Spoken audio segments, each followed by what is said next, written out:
بہارے رمضان، بہارے رمضان۔ رب العالمین والصلاة والسلام علی سید الانبیاء والمرسلین، اما بعد فاعوذ باللہ من الشیطان الرجیم، بسم اللہ الرحمن الرحیم۔ الصلاة والسلام علیک یا رسول اللہ وعلی آلک واصحابک یا حبیب اللہ، الصلاة والسلام علیک یا نبی اللہ وعلی آلک واصحابک یا نور اللہ۔ میرے دیکھنے اور سننے والوں کو السلام علیکم ورحمۃ اللہ وبرکاتہ۔ میں ہوں آپ کا میزبان محمد سفیان قادری۔ حضور نبی کریم صلی اللہ تعالی علیہ وآلہ وسلم نے ارشاد فرمایا کہ جو بندہ روزانہ مجھ پر 50 مرتبہ درود پڑھتا ہے، میں اب روز قیامت اس بندے کے ساتھ مصافحہ فرماؤں گا۔ ایک مرتبہ حضرت فاطمہ رضی اللہ تعالیٰ عنہ روٹیاں لگا رہی تھیں، میرے کریم آقا صلی اللہ علیہ وسلم تشریف لائے۔ میں فاطمہ کیا کر رہی ہو؟ حضرت فاطمہ عرض کرتی ہیں یا رسول اللہ صلی اللہ تعالی علیہ وآلہ وسلم روٹیاں لگا رہی ہوں۔ میرے کریم آقا صلی اللہ علیہ وسلم نے ارشاد فرمایا ہمیں بھی پیڑا عطا کرو، ہم بھی روٹی لگاتے ہیں۔ حضرت فاطمہ رضی اللہ تعالیٰ عنہ نے پیڑا عطا کیا، میرے آقا نے روٹی لگائی۔ دیکھتی کیا ہے کہ جو روٹیاں حضرت فاطمہ نے لگائی تھیں وہ تو پک کے تیار ہو چکی ہیں، جو میرے کریم آقا صلی اللہ علیہ وسلم نے روٹی لگائی تھی وہ بھی پکی نہیں ہے، کچی کی کچی ہے۔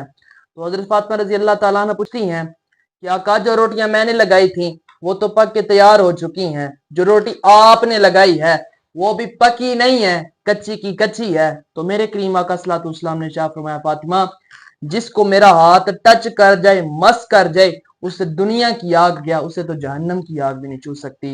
تو دوستو روزانہ 50 مرتبہ درود پڑھنا ہے تو کل روز قیامت آقا صلی اللہ علیہ وسلم کے ساتھ مصافحہ فرمانا ہے۔ تو جس کو میرے آقا کا ہاتھ ٹچ ہو جائے، مس ہو جائے، اس کو دنیا کی آگ گیا، اسے تو جہنم کی آگ بھی نہیں جلا سکتی۔ تو دوستو ہمیں بھی روزانہ کم از کم 313 مرتبہ درود پڑھنا چاہیے۔ علماء اکرام فرماتے ہیں کہ جو 313 مرتبہ درود پڑھتا ہے وہ کثرت میں درود پاک پڑھنے والوں میں شمار کیا جاتا ہے۔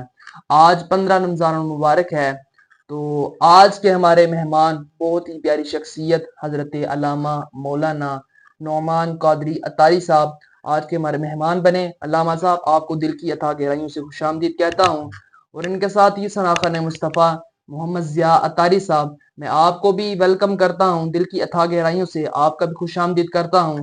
آپ ہمارے کہنے پر یہاں پر تشریف لائے، رب تعالیٰ آپ کا یہاں پر آنا، مل بیٹھنا اپنی پاک اور بلند بارگاہ کے اندر قبول و منظور فرمائے اور ہمارے لیے ذریعہ نجات بنائے۔ آئیے ہم اپنے پروگرام کا آغاز باقاعدہ تلاوت قرآن پاک سے کرتے ہیں۔ محمد ضیاء اتاری صاحب۔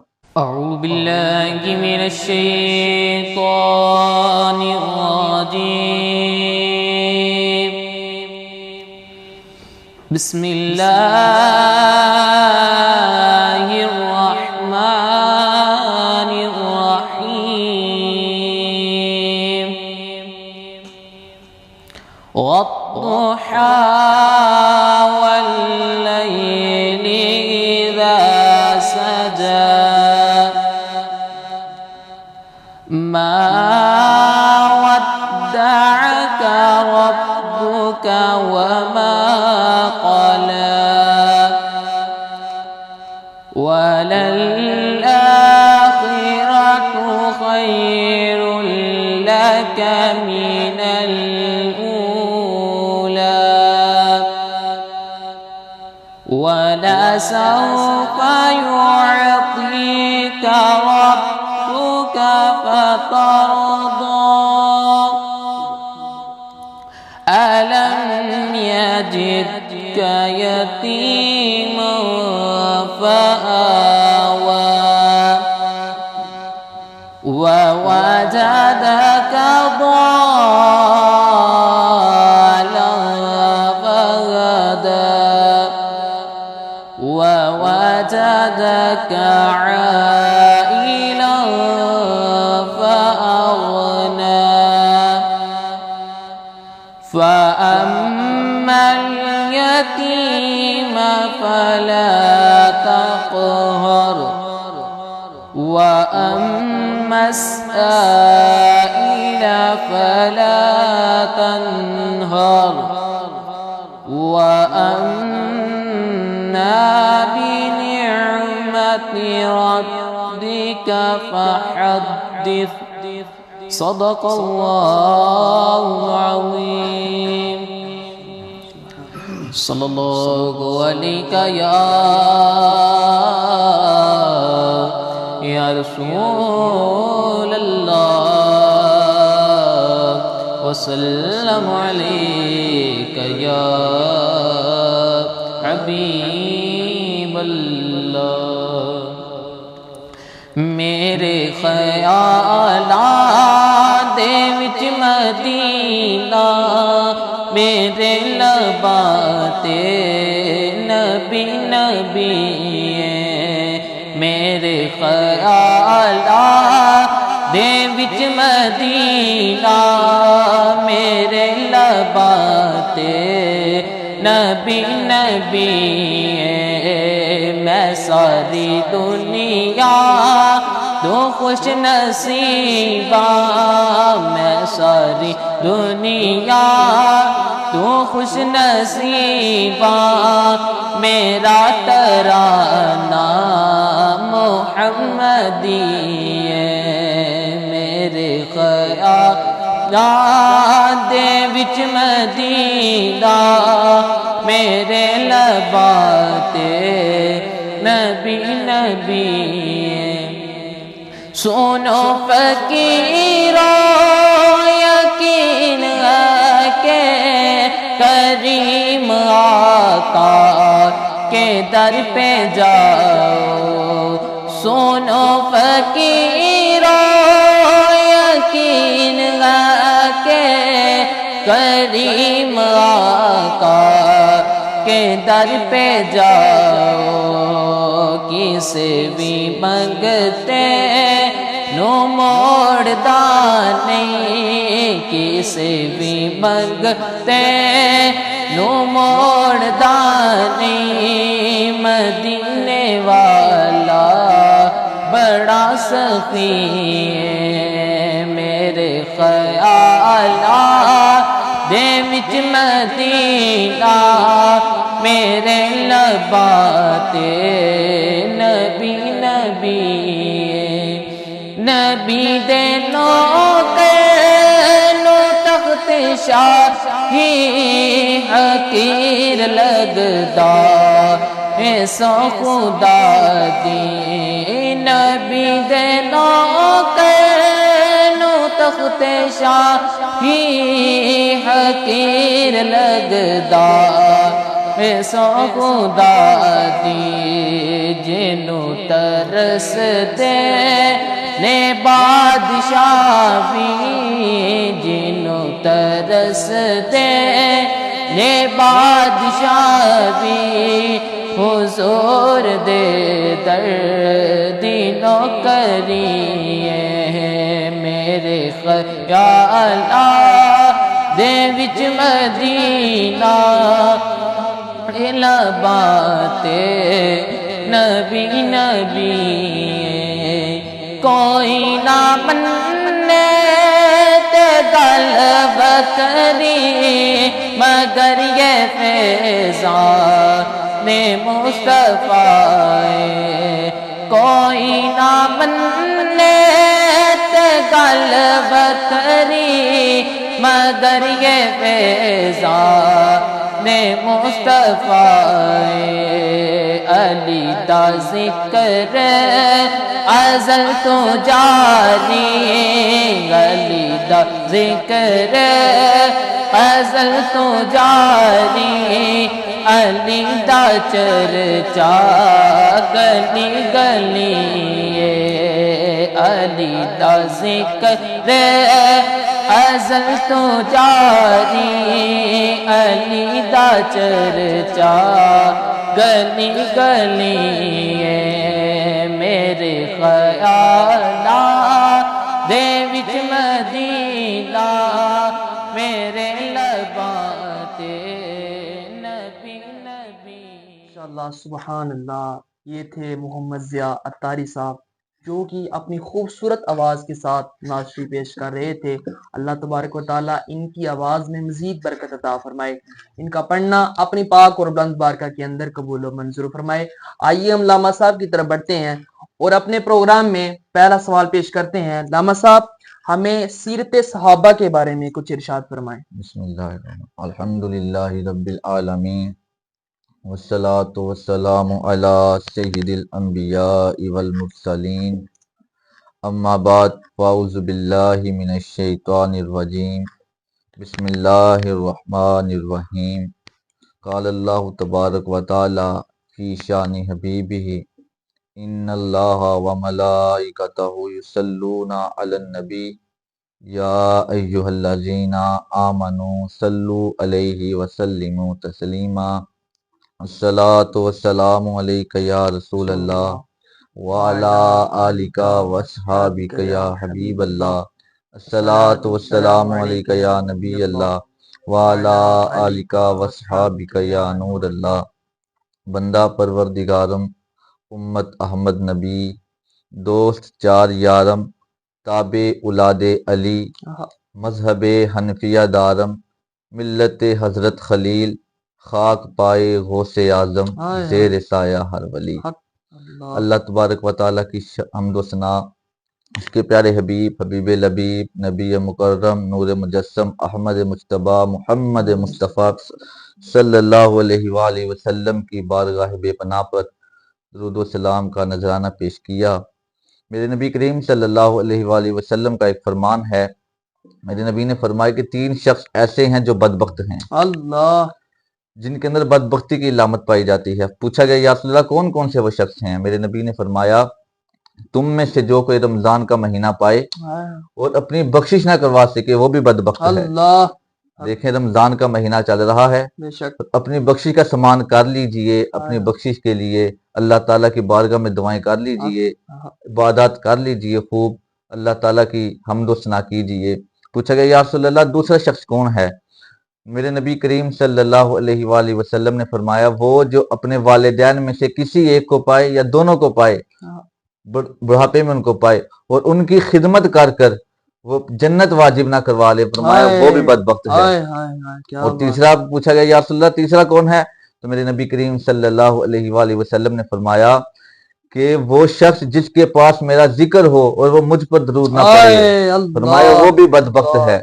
پتا چلا کہ حضور پر درود نہ پڑھنا یہ بدبختی کی علامت ہے، اور عشاق کا کام یہ ہے کہ وہ خوشبختی ان کی یہ ہے کہ وہ حضور پر درود پڑھتے رہتے ہیں۔ سبحان اللہ، سبحان حضور پر درود پڑھنا بہت بڑی نعمت ہے۔ میرے نبی کریم صلی اللہ علیہ وآلہ وسلم نے فرمایا جو کوئی مجھ پر 1 مرتبہ درود پڑھتا ہے اللہ تعالیٰ اس پر 10 رحمتیں نازل فرماتا ہے۔ سبحان اللہ، سبحان اللہ، ماشاءاللہ۔ سب سے پہلے تو میں آپ کا مشکور ہوں جناب سفیان قادری صاحب، آپ نے اس قابل سمجھا کہ ہمیں اپنے اس پروگرام میں مدعو کیا۔ ماشاءاللہ بہت ہی پیارا پروگرام آپ کا یہ بہار رمضان کے نام سے چل رہا ہے۔ اللہ تعالیٰ اس میں آپ کو مزید برکتیں عطا فرمائے، اور آپ کا بہت ہی اچھا قدم ہے کہ آپ لوگوں کو بتا رہے ہیں کہ ہمارے اس علاقے میں علم کی کمی نہیں، علماء کی کمی نہیں، یہاں پر ایک سے بڑھ کر ایک دین کا ستارہ، ملت کا ایک رہنما موجود ہے۔ اللہ تعالیٰ آپ کا اس پروگرام کی برکتیں عطا فرمائے اور اس کو کامیابی و کامرانی عطا فرمائے۔ سیرت صحابہ کرام رضی اللہ تعالیٰ عنہ کے بارے میں آپ نے سوال کیا۔ جب ہم صحابہ کی سیرت دیکھتے ہیں تو ہمیں عشق مصطفیٰ کے سوا کچھ نہیں ملتا۔ جس مرضی صحابی کا آپ ذکر اٹھا کر دیکھ لیجئے کہ حضور سے وفا کرنے میں، حضور کے ساتھ محبت کرنے میں انہوں نے کوئی کمی نہیں چھوڑی۔ اس کی تعریف میں نہیں کر رہا بلکہ اللہ کے قرآن نے کی ہے۔ حضرت موسیٰ علیہ السلام آپ کے دور میں اللہ تعالیٰ نے آپ پہ وحی نازل کیا، موسیٰ کہ میں فلاں فلاں علاقے ہیں، ان کی حکومت میں اپنے ان نیک لوگوں کو دوں گا، اپنے قریبی لوگوں کو دوں گا۔ تو حضرت موسیٰ نے جب آ کر یہ آیت، یہ اللہ کی وحی اپنے لوگوں کو بتائی تو حضرت موسیٰ کے جو لوگ ہیں وہ کہنے لگے کہ اے موسیٰ اللہ سے کہیں، جا کر اپنے رب سے کہیں کہ وہ حکمرانی ہمیں دے دے، اس کی جگہ ہمیں دے دے۔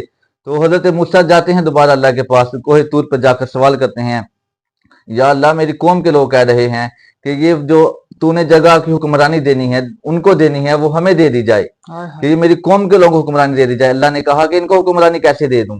یہ وہ لوگ ہیں جن پر من و سلوہ اترا، جن پر اللہ کی بہترین نعمتیں اتری، لیکن پھر انہوں کے سوال بڑھتے گئے، کبھی کہتے ہیں ہمیں پیاز اتار دو، کبھی کہتے ہیں ہمیں مونگ کی دال دے دو۔ ان کے سوال بڑھتے گئے، جب ان کو کہا کہ اب جہاد کے لیے جاؤ ان کے ساتھ جا کے لڑو، تو انہوں نے اپنے جہاد کو نہ کیا کہ آپ جانے اور آپ کا رب جانے، میں کیسے ان کو دے دوں، بلکہ یہ میرے نبی کے میرے اس امی نبی کے ان صحابہ کے لیے ہیں، اس قرابت داروں کے لیے یہ بادشاہتیں ہیں کہ جو کچھ نہ پاس ہوتے وہ بھی ان کے ساتھ جنگ میں نکل جاتے ہیں، آئے سبحان اللہ، جن کے پاس کچھ ہو یا نہ ہو لیکن وہ یہ نہیں دیکھتے، وہ جب دیکھتے ہیں تو رخ مصطفیٰ دیکھتے آئے ہیں، اللہ، وہ 313 ہزاروں سے ٹکرا جاتے ہیں، آئے ہائے، وہ جتنے بھی ہوں وہ نبی کے ساتھ نکل جاتے ہیں۔ یہ میرے صحابہ کی سیرت ہے آئے جس کی میں تعریف نہیں کر رہا بلکہ رب کا قرآن بیان کر رہا ہے۔ بے شک، تو نبی کریم صلی اللہ علیہ وسلم کے صحابہ کی اور سیرت کیا بیان کی جائے۔ حضور کے ایک صحابی ہیں حضرت عروہ بن مسعود رضی اللہ تعالیٰ عنہ، سبحان اللہ، ایمان لانے سے قبل نہ آپ جاسوسی کیا کرتے تھے، بادشاہوں نے جاسوس رکھے ہوتے ہیں مختلف علاقوں میں کہ یہ فلانے جگہ کی ہمیں بتائی جائے کہ ہم نے ان سے جنگ کرنی ہے، ہمیں ان کے بتایا جائے کہ ان کا کیا لاہ عمل ہے، وہ کیا کر رہے ہیں۔ تو عروہ بن مسعود رضی اللہ تعالیٰ عنہ ایمان لانے سے قبل آپ کو بادشاہ نے بھیجا کہ جاؤ جا کر دیکھو کہ محمد رسول اللہ اور ان کے رفقا، ہم ان سے جنگ کرنا چاہتے ہیں، ان سے لڑائی کرنا چاہتے ہیں، بتاؤ ان کے حالات کیا ہیں۔ لیکن جب حضرت عروہ بن مسعود رضی اللہ تعالیٰ عنہ نبی کریم صلی اللہ علیہ وآلہ وسلم کے دربار میں حاضر ہوتے ہیں اور دیکھ کر واپس جاتے ہیں تو جا کر کیا بیان کرتے ہیں؟ انہوں نے کہا کہ تم محمد سے جنگ کرنے کا سوچ رہے ہو، تم کر ہی نہیں سکتے، تم کبھی جیت نہیں سکتے۔ فرمائے کیا وجہ ہے؟ عروہ بن مسعود بتاؤ وجہ کیا ہے؟ تو آپ فرماتے ہیں کہ میں نے بڑے بڑے دربار دیکھے، کیسر و کسرا کے محلات دیکھے، لیکن میں نے کسی کے نوکروں کو، کسی کے ملازموں کو اتنی محبت، اتنی چاہت اپنے بادشاہ کے ساتھ کرتے نہیں پائے جتنی میں نے محمد کے اصحاب کو کرتے دیکھا ہے۔ پوچھا تم نے ایسا کیا دیکھ لیا کہ جو تم اتنا بیان کر رہے ہو؟ کہا کہ میں نے دیکھا کہ محمد جب وضو کرتے ہیں تو ان کے ساتھ پانی کا لگنے والا قطرہ بھی صحابہ زمین پر نہیں گرنے دیتے، جو ان کے ساتھ لگنے والا قطرہ ہے وہ زمین پر نہیں گرنے دیتے، اس کو حاصل کرنے کے لیے صحابہ اس طرح لڑ جاتے ہیں، اس طرح لڑ جاتے ہیں کہ گویا کہ اس دور سے دیکھنے والا یہ دیکھتا ہے کہ وہ آپس میں لڑ رہے ہیں۔ اگر کسی کو وہ پانی نصیب نہ ہوتا تو وہ دوسرے کے ہاتھ ہاتھ ملتا اور اپنے چہرے کے ساتھ مل لیتا۔ سبحان اللہ، یہ صحابہ کی شان ہے۔ کہا کہ تم ان سے جنگ کرنے کا سوچ رہے ہو جو ان کے ساتھ لگنے والے پانی کا قطرہ زمین پر نہیں گرنے دیتے، تو تم کہتے کہ وہ محمد کو تم قتل کر دو گے معاذ اللہ، تو وہ ان کا خون کیسے گرنے دیں گے؟ یہ میرے صحابہ کی شان ہے۔ اللہ تعالیٰ نے یہ مقام عطا کیا میرے صحابہ کو۔ وہ نبی کریم صلی اللہ علیہ وسلم نے فرمایا اپنے صحابہ کے بارے میں، فرمایا اللہ تعالیٰ نے ازل میں تمام دلوں کو دیکھا کہ جو سب سے بہترین دل ہے وہ میرے صحابہ کو عطا کیا۔ سبحان اللہ، یہ میرے صحابہ کی شان ہے۔ اللہ تعالیٰ نے یہ مقام دیا ہے میرے مصطفیٰ کے صحابہ کو، یہ مقام ہے۔ اور یہاں پر اگر ہم صحابہ کی آپس میں محبت دیکھی جائے، اہل بیت سے محبت دیکھی جائے، وہ بھی بے مثال ہے، اس کی بھی کہیں مثال نہیں ملتی۔ حضرت عمر فاروق رضی اللہ تعالیٰ عنہ، آپ کا دور خلافت ہے کہ ایک بادشاہ نے آپ کے پاس ایک وہ بھیجے، 3 تحفے بھیجے کہ جاؤ میرے سفیر کو بھیجا، جاؤ یہ جا کر مسلمانوں کے جو خلیفہ ہیں ان کو دے دو۔ پوچھا کیا کیا ہے؟ پہلے آتے ہیں آ کے حضرت عمر کا دریافت کرتے ہیں۔ پوچھا عمر کہاں ہے؟ جناب عمر مسجد کا گھارا بنا رہے ہیں، وقت کے خلیفہ ہیں، امیر المومنین ہیں، مسجد کا گھارا بنا رہے ہیں۔ تو پوچھا آ کے آپ سے پوچھتا ہے کہ بتائیے عمر سے ملنا ہے، وہ کہاں ملیں گے؟ اس کا خیال تھا کوئی بادشاہ ہے، 1.25 لاکھ مربع میل کا حکمران ہے، کہ کسی اپنے تخت پر بیٹھا ہوگا، کوئی محل ہوگا اس کا۔ اس کو کیا پتا تھا یہ مصطفیٰ کے دیوانے ہیں، ان کو عیش و عشرت سے کوئی کام نہیں، ان کو کام ہے تو محمد کے دین کی خدمت کرنا ہے۔ تو پوچھا کہ بتاؤ میں عمر سے ملنا چاہتا ہوں، عمر کہاں ملیں گے؟ آپ نے کہا بتاؤ میں ہی عمر ہوں، بتاؤ کیا کام ہے؟ ایک دفعہ حیران رہ گئے، یار ایک 1.25 لاکھ مربع میل کا حکمران ہے، لیکن اس کو دیکھو سادگی یہ ہے کہ مسجد کا گھارا خود بنا رہا ہے۔ پوچھا کہ کیا کام ہے؟ میں عمر ہوں۔ تو اچھا، اس نے کہا کہ میرے بادشاہ نے یہ 3 تحفے بھیجے ہیں، اس کو قبول فرما لیجیے۔ پوچھا کون کون سے ہیں؟ پہلا فرمائے کہ یہ عطر بھیجا ہے کہ جس چیز کو لگ جائے، کپڑے کو لگ جائے، کپڑا پھٹ سکتا ہے، اس کی خوشبو نہیں جا سکتی۔ آپ گارا بنا رہے تھے، آپ نے عطر کا ڈھکن کھولا، گارے میں ملا دیا۔ فرمایا کہ سب سے بہترین جگہ مسجد ہے جہاں پر لوگ اللہ کی عبادت کرنے آتے ہیں، وہاں سے خوشبو آنی چاہیے، ٹھیک ہے؟ آپ نے وہ اس میں ملا دیا۔ فرمایا بتاؤ دوسرا کیا ہے؟ وہ ایک دفعہ حیران رہ گیا، اتنا قیمتی عطر دیا ہے بادشاہ نے کہ آپ نے وہ گارے میں ملا دیا۔ تو اس نے کہا دوسرا تحفہ کیا ہے؟ کہا کہ یہ زہر ہے، اس کو کسی تیلی کے اوپر رکھ کر بھی کسی کو چکھا دیا جائے، وہ تڑپ تڑپ کر مر جاتا ہے، ایک تیلا کے اوپر رکھ کر اس کو چکھا دیا جائے۔ جناب عمر نے بسم اللہ پڑھی، وہ زہر خود پی گئے۔ فرمایا عمر کا کوئی ذاتی دشمن ہے ہی نہیں، عمر کی محبت بھی اللہ کے لیے ہے، عمر کی دشمنی بھی اللہ کے لیے ہے۔ سبحان اللہ، ماشاءاللہ۔ عمر نے وہ زہر خود پی لیا، لیکن ان کا ایمان تھا، کامل تھا کہ بسم اللہ پڑھنے کی وجہ سے زہر کچھ بگاڑ نہ سکا ان کا۔ کہا کہ تیسرا تحفہ کیا ہے؟ فرمایا یہ ایک شہزادی بیٹی ہے، اس کا نکاح خود کر لیجئے یا اپنے کسی شہزادے سے کروا دیجئے۔ جناب عمر فاروق رضی اللہ تعالیٰ عنہ جب تقاضا تو یہ بنتا تھا نا کہ شہزادہ امیر المومنین ہے تو شہزادہ ان کا اپنا بیٹا بنتا بے شک حضرت عبداللہ ابن عمر رضی اللہ تعالیٰ عنہ، لیکن حضرت عمر فاروق رضی اللہ تعالیٰ عنہ کو جب یہ بات پتہ چلی کہ یہ شہزادی ہے تو آپ نے کہا اس کا نکاح بھی کسی شہزادے کے ساتھ ہونا چاہیے. بے شک تو آپ کے بیٹے کے دل میں خواہش پیدا ہوئی کہ شہزادہ تو میں ہی ہوں، عمر فاروق خلیفہ وقت کا بیٹا ہوں، شہزادہ تو میں ہی ہوں نا، تو نکاح میرے ساتھ ہوگا.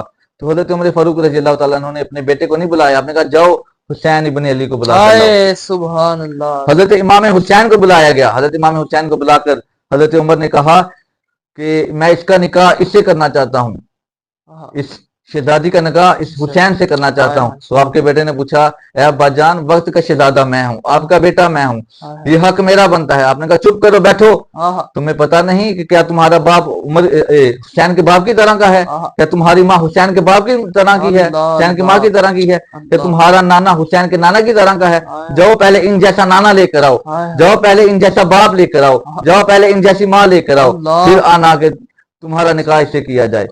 کہا جہاں پر حسین ہو وہاں پر کوئی دوسرا شہزادہ ہو ہی نہیں سکتا. یہ صحابہ کی محبت اہل بیت کے ساتھ بھی تھی، حضور کے ساتھ بھی تھی، ان کی دشمنی بھی اللہ کے لیے تھی، ان کی محبت بھی اللہ کے لیے تھی. اللہ تعالی ہم سب کو صحابہ کا تابعدار بنائے، صحابہ کے ساتھ محبت کرنے کی توفیق عطا فرمائے. ماشاءاللہ کیا بات ہے، کیا بات ہے.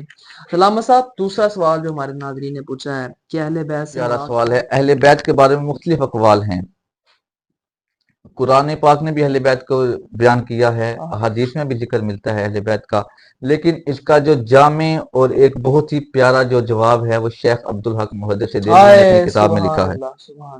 آپ فرماتے ہیں کہ اہل بیت کو آپ نے 3 قسموں میں تقسیم کیا ہے. آپ فرماتے ہیں پہلی قسم اہل بیت سکنا، جن کو نبی کی گھر والیاں بھی کہا جاتا ہے، جہاں پر نبی نے سکنت اختیار فرمائی، جو نبی کے گھر والی ہیں ان سے مراد وہ اہل بیت سکنا. دوسری قسم آپ نے فرمائی کہ اہل بیت ولادت، وہ تمام ہستیاں جو نبی کریم صلی اللہ علیہ وسلم کے مبارک گھر میں تشریف لائی، پیدا ہوئیں، ان کو بھی اہل بیت میں شمار کیا.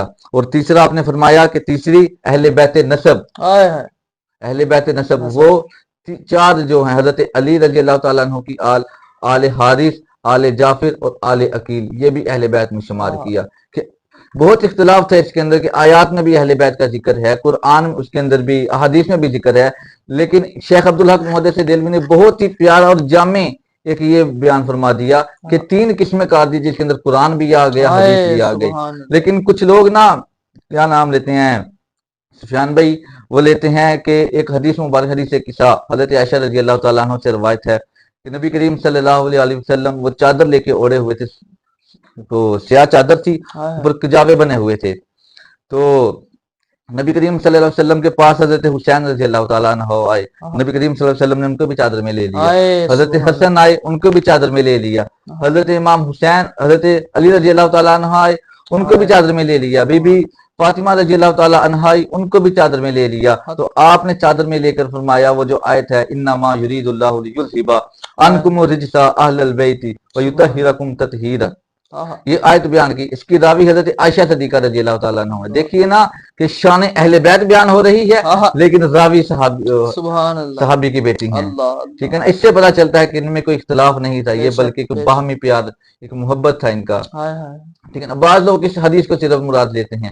ان سے ایک میں گزارش کرنا چاہوں گا کہ جہاں پر آپ ایک حدیث کو مان رہے ہو وہاں پر آیت بھی مانے نا. آیات میں اللہ تعالیٰ نے نبی کی گھر والیوں کو اہل بیت کہا ہے، نبی کی دوسری اولاد کو بھی اہل بیت کہا ہے.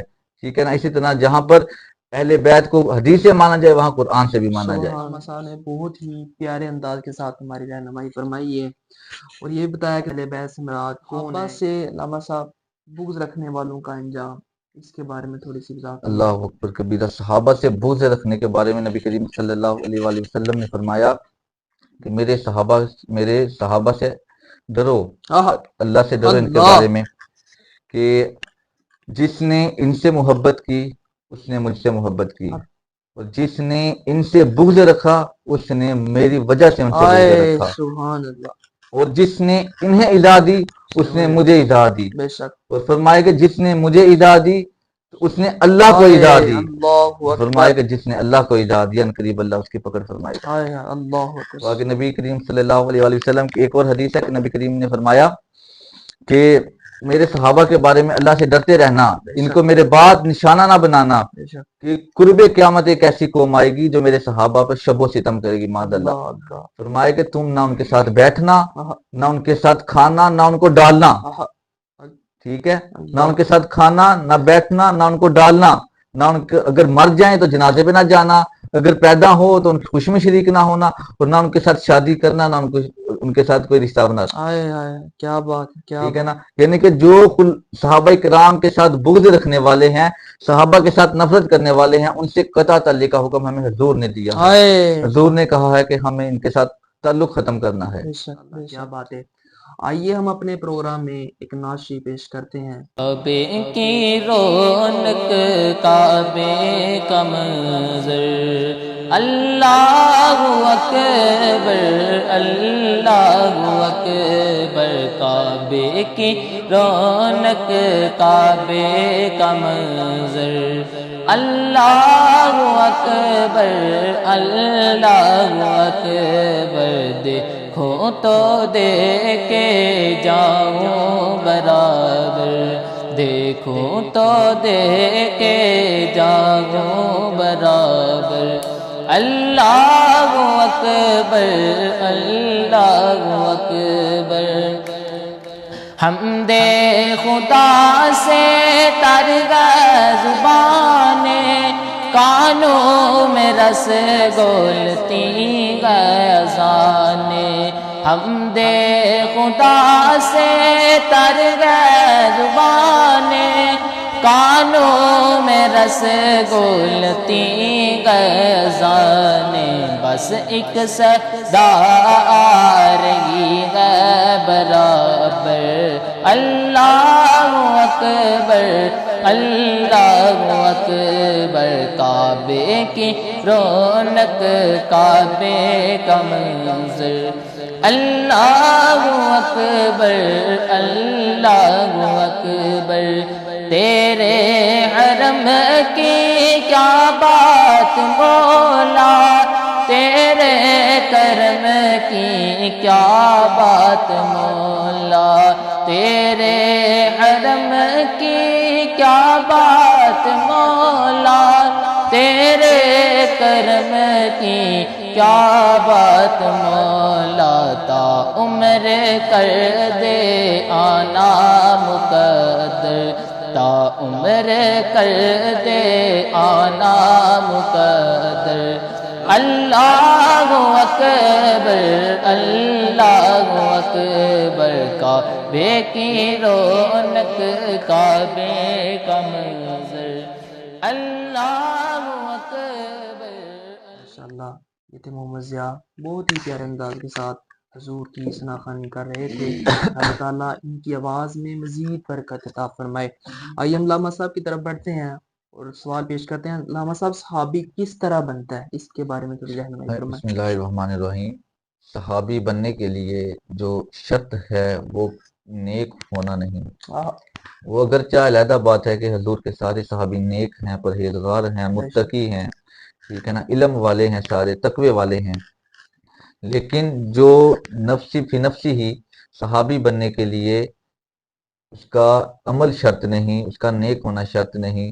بندہ ولی بھی ہو وہ صحابی نہیں بن سکتا، کوئی غوث ہو صحابی نہیں بن سکتا، جتنا بڑا مرضی پرہیزگار ہو وہ صحابی کے مرتبے فائز نہیں ہو سکتا، ٹھیک ہے نا۔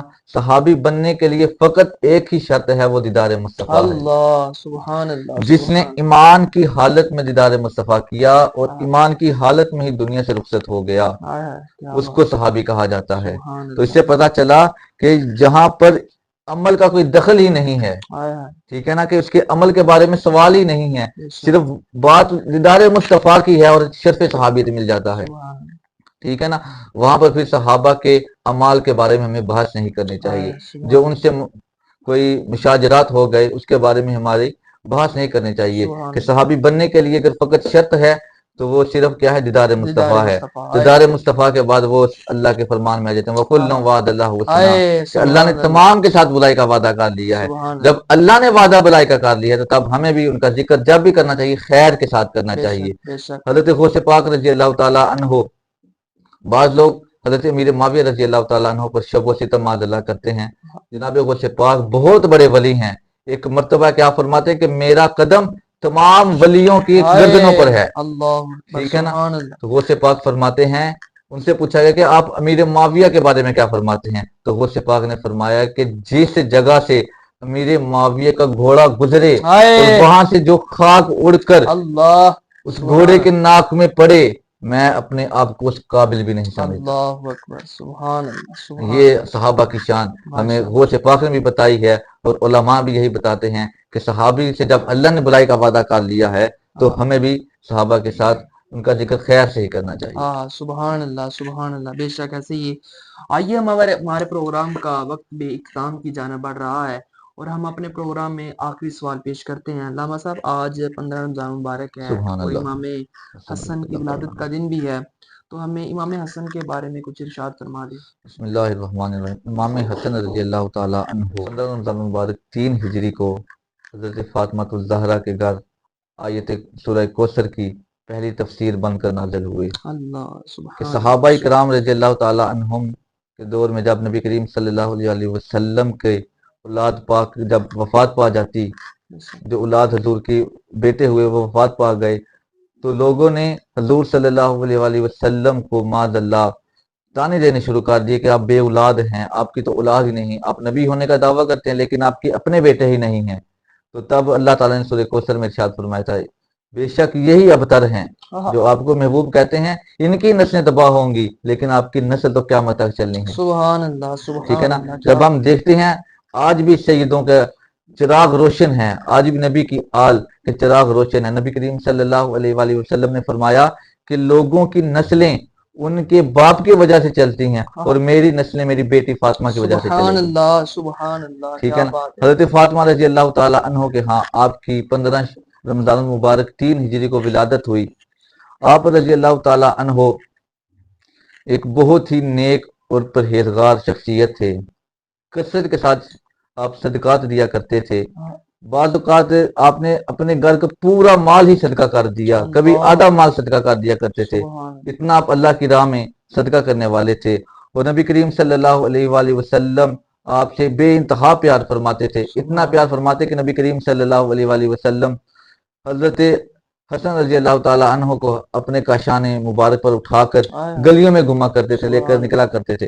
ایک مرتبہ نبی کریم صلی اللہ علیہ وآلہ وسلم حضرت حسن کو اپنے کاشان مبارک پر سوار کر کر باہر نکلے, تو کسی دیکھنے والے نے کہا, اے حسن کیا تیری قسمت ہے, کیا پیارا سوار پایا ہے تم نے, تمہارا سوار کتنا پیارا, سواری کتنی پیاری ہے. تو نبی کریم صلی اللہ علیہ وآلہ وسلم نے فرمایا, تم سواری دیکھتے ہو تو سوار کو بھی دیکھنا, سوار بھی کتنا پیارا ہے. ٹھیک ہے. حضور کی بہت ہی محبت تھی حضرت حسن رضی اللہ تعالیٰ عنہ کے ساتھ, حضرت امام حسین کے ساتھ. نبی کریم صلی اللہ علیہ وآلہ وسلم ایک مرتبہ منبر پر بیٹھ کر خطبہ ارشاد فرما رہے ہیں. اتنے میں سامنے سے حسنین کریمین رضی اللہ تعالیٰ عنہما دونوں تشریف لا رہے ہیں.